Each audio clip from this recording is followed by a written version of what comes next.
Kembali lagi di channel RSN Official.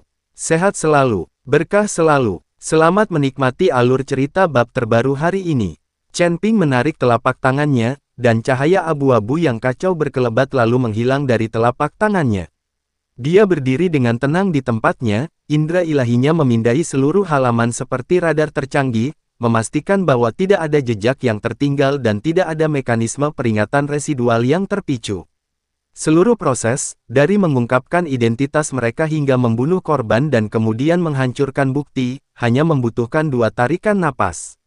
Cepat, akurat, tanpa ampun, dan senyap. Dia berjalan ke jendela dan mendengarkan dengan seksama apa yang terjadi di luar. Halaman itu tetap sunyi, hanya terdengar samar-samar suara percakapan dari tempat tinggal penjaga di kejauhan dan langkah kaki para penjaga yang berpatroli di kejauhan. Keributan itu sepenuhnya terkurung di dalam rumah kecil tersebut, tanpa ada kebocoran keluar. Chen Ping tidak langsung pergi. Pandangannya tertuju pada futon tempat Tu Meng duduk bersila. Terdapat sebuah kompartemen kecil tersembunyi di sana, ditutupi oleh lempengan batu yang tidak mencolok dengan batasan-batasan sederhana di atasnya. Dia melambaikan tangannya untuk mematahkan penghalang, mengangkat lempengan batu itu, dan di dalamnya terdapat beberapa keping giok, beberapa kristal yuan, dan sebuah token hitam pekat.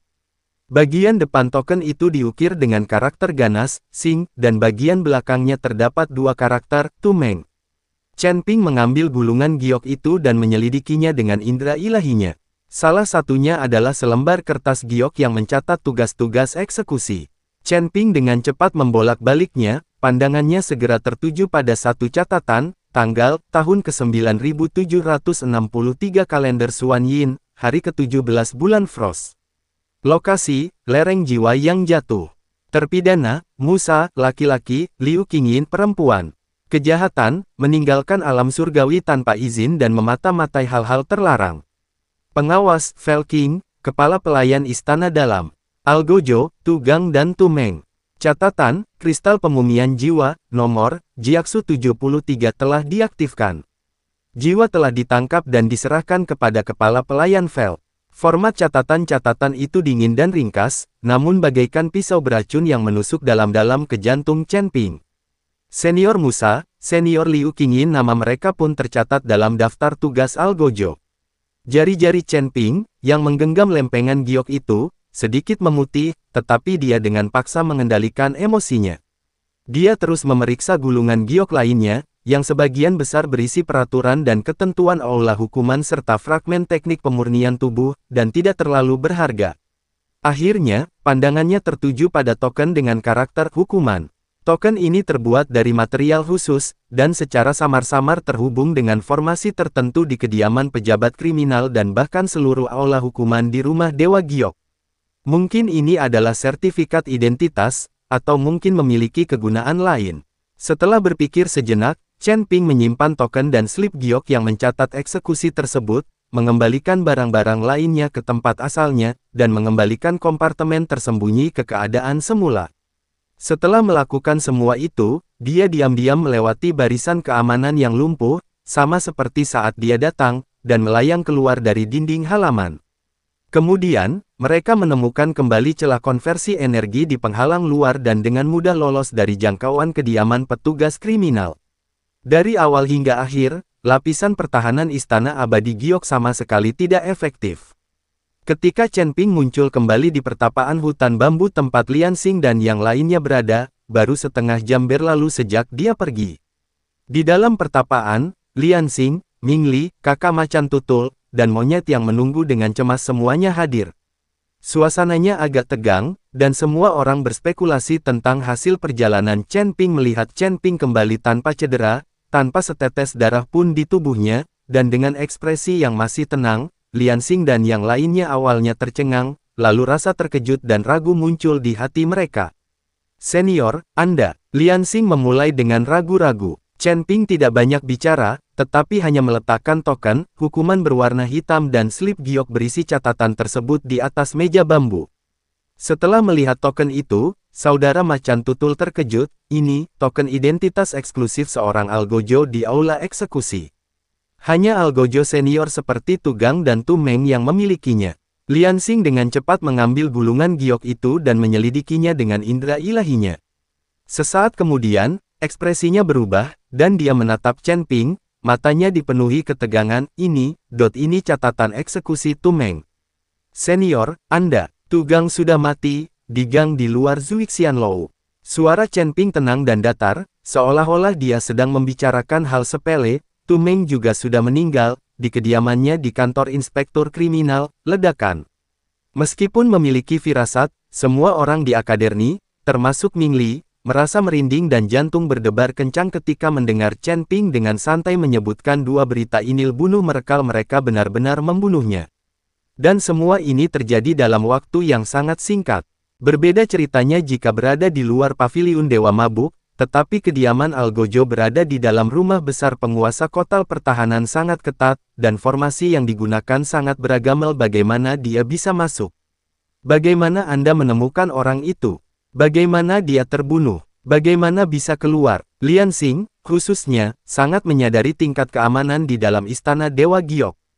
Sekalipun dia menggunakan semua agen rahasianya dan merencanakan dengan cermat untuk membunuh seorang Algojo senior seperti Tu Meng secara diam-diam di ruang Algojo, itu akan menjadi tugas yang hampir mustahil.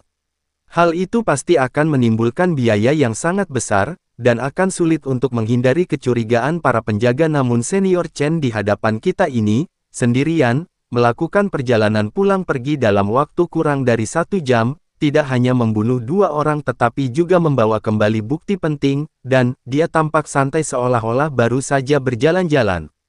Kaki monyet itu lemas, dan ia menatap Chen Ping dengan mata yang seolah-olah sedang memandang ke arah dewa, namun dipenuhi rasa takut yang tak terbatas. Barulah saat itu dia benar-benar menyadari betapa menakutkannya makhluk yang dibawanya bersamanya. Meskipun Ming Li memiliki sedikit gambaran tentang kekuatan Chen Ping, dia tetap terguncang hingga ke lubuk hatinya saat ini. Dia menyadari bahwa dia mungkin telah meremehkan tuannya. Metode menembus jauh ke wilayah musuh, memenggal target dengan tepat, dan bergerak bebas ini telah melampaui ranah pertempuran biasa. Ini lebih seperti sebuah seni, ketenangan yang ditampilkan setelah menguasai kekuatan sepenuhnya. Senior Kamuil, suara kakak macan tutul serak, dan dia membungkuk dengan penuh hormat. Liansing menarik napas dalam-dalam beberapa kali, dengan paksa menekan gejolak di hatinya, dan dengan hati-hati meletakkan gulungan giok itu. Kemudian, dengan sungguh-sungguh, dia berkata, kultur senior sangat dalam dan metode Anda tak terduga. Liansing sangat mengagumi Anda. Dengan barang ini sebagai bukti, ketidakadilan yang dilakukan terhadap senior Musa dan istrinya menjadi semakin tak terbantahkan. Namun, wajahnya menunjukkan kekhawatiran. Kematian mendadak saudara-saudara Tu tidak akan mudah dimaafkan oleh Istana Dewa Giok, terutama Fei Qing, yang merupakan pejabat pengawas sekaligus orang kepercayaan Yu Wuji. Dia pasti akan menyelidiki secara menyeluruh. Kita perlu membuat rencana sesegera mungkin. Chen Ping mengangguk, pandangannya tertuju pada token dan slip giok di atas meja bambu. Mereka tidak menemukan jejaknya. Selanjutnya, targetnya adalah Fei Qing. Hati Liansing menegang. Fei Qing senior, Fei Qing berbeda dari saudara-saudara Tu. Dia memegang jabatan Kepala Pelayan Agung Istana Dalam dan tinggal di area inti Istana Tuan Kota sepanjang tahun, dikelilingi oleh orang-orang yang dijaga ketat. Tingkat kultivasinya sendiri telah mencapai peringkat kelima alam abadi atas, dan dia terampil dalam formasi dan pembatasan. Dia licik, curiga, dan sangat sulit dihadapi. Untuk meniru metode ini mungkin akan. Justru karena dia mahir dalam formasi, dia jadi lebih banyak tahu. Chen Ping menyela perkataannya, matanya dalam dan tak terduga. Dia kemungkinan besar mengetahui penyebab pasti kematian senior Musa dan istrinya, serta rahasia apa yang disembunyikan Istana Dewa Giok dan klan ilahi. Menangkapnya dan mendapatkan kebenaran darinya lebih penting daripada membunuhnya. Mencengkeram, Liansing dan yang lainnya kembali terkejut. Kepala Pelayan Agung Istana Dalam telah ditangkap di area inti Istana Dewa Giok. Ini lebih dari 10 kali lebih sulit daripada membunuh seorang Algojo. Tuan Chen, masalah ini sangat penting dan memerlukan pertimbangan yang cermat. Ming Li juga menyarankan, kita perlu menyelidiki secara detail keberadaan Fei Qing, kebiasaannya, dan kekuatan pengawalnya. Lagi pula, begitu kita bertindak, terlepas dari berhasil atau gagal, Hal itu pasti akan membuat Yu Wuji dan seluruh istana Dewa Giok khawatir, dan bahkan mungkin menarik perhatian langsung klan dewa. Chen Ping tentu menyadari risiko yang terlibat. Namun, kemarahan dan obsesinya untuk mengungkap kebenaran membuatnya tidak mau menunggu lebih lama lagi. Setiap momen tambahan yang mereka tunggu berarti momen siksaan tambahan bagi jiwa senior Musa dan istrinya di dalam susunan pemurnian jiwa, dan musuh mungkin juga menyadari bahwa kematian saudara-saudara Tu bukanlah suatu kecelakaan. Saudara Taois Liansing, Anda telah berkiprah di sini selama bertahun-tahun dan memiliki pemahaman terdalam tentang istana Dewa Giok. Chen Ping menatap Liansing. Aku perlu mengetahui waktu dan tempat di mana Fei Qing kemungkinan besar akan meninggalkan area inti istana Tuan Kota dalam 3 hari ke depan, serta konfigurasi pengawal yang biasa mengelilinginya.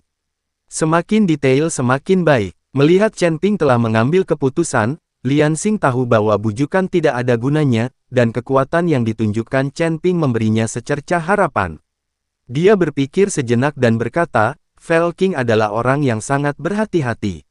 Dia jarang meninggalkan istana bagian dalam kecuali untuk urusan resmi yang penting. Namun, dia punya kebiasaan, setiap 5 hari sekali, dia akan pergi ke kolam pengumpul roh di perbatasan istana dalam dan luar pada tengah malam untuk berlatih sendirian selama 1 jam. Konon ada mata air dingin di dasar kolam pengumpul roh, yang sangat bermanfaat untuk kultivasi teknik pengembunan es yin mendalam miliknya. Masalah ini sangat rahasia, dan kami baru menemukannya secara kebetulan setelah mengorbankan salah satu saudara kami. Sesi kultivasi berikutnya akan diadakan tengah malam besok malam. Kolam pengumpul roh. Di mana letaknya? Bagaimana cara menjaganya? Mata Chen Ping berkilat. Kolam pengumpulan roh terletak jauh di dalam 100 taman istana dalam. Lokasinya terpencil, tetapi diselubungi oleh berbagai macam benda. Setiap kali Fei Qing pergi, dia hanya membawa 2 pengawal pribadi, yang keduanya adalah pembunuh bayaran terpercaya peringkat keempat dari alam abadi atas. Saat dia berlatih, para penjaga akan berjaga di luar barisan di tepi kolam. Liansing dengan cepat berkata, ini satu-satunya kesempatan yang dia tahu agar Fei Qing dapat secara teratur meninggalkan area inti. Namun demikian, kolam pengumpul roh juga berada di wilayah istana dalam. Jika terjadi sesuatu, para ahli dari istana dalam akan tiba dalam sekejap. Besok tengah malam, kolam roh. Chen Ping dengan cepat mempertimbangkan berbagai pilihan dalam pikirannya. Ini memang sebuah peluang, meskipun risikonya sangat tinggi. Bertindak dalam lingkungan di mana pihak lain sudah familiar dan siap melibatkan terlalu banyak variabel. Selain itu, apakah dia memiliki kelemahan lain?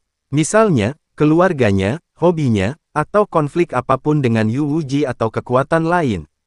Chen Ping mendesak untuk mendapatkan jawaban, mencari kemungkinan terobosan dalam pertahanan psikologis. Liansing merenung, Fei Qing dipromosikan dari latar belakang sederhana oleh Yu Wuji dan sangat setia kepadanya.